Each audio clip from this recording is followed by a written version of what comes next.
Voilà ce que j'ai découvert dimanche il y a 8 jours. Une centaine de pneumatiques déposées ici sur un emplacement où je dois stocker des betteraves sucrières cet automne. Et ben, c'est sympa, c'est à moi de m'en occuper maintenant.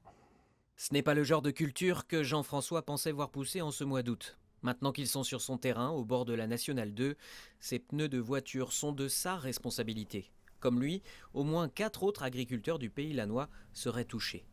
On a autre chose à faire. Après la moisson, il faut préparer les terres pour la récolte suivante. C'est quelque chose de plus à gérer. Ça s'ajoute à des vols récurrents dans nos exploitations.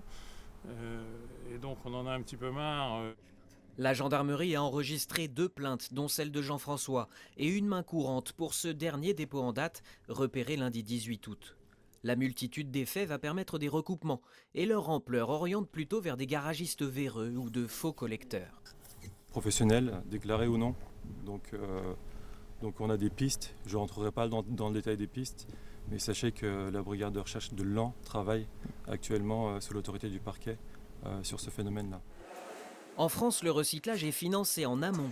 Lorsque le client achète un pneu, il paye une contribution d'1,50 € que le garagiste reverse à un opérateur chargé de la collecte en fin de cycle. Alors, qu'est-ce qui a pu coincer et mener quelqu'un à se délester dans les champs ?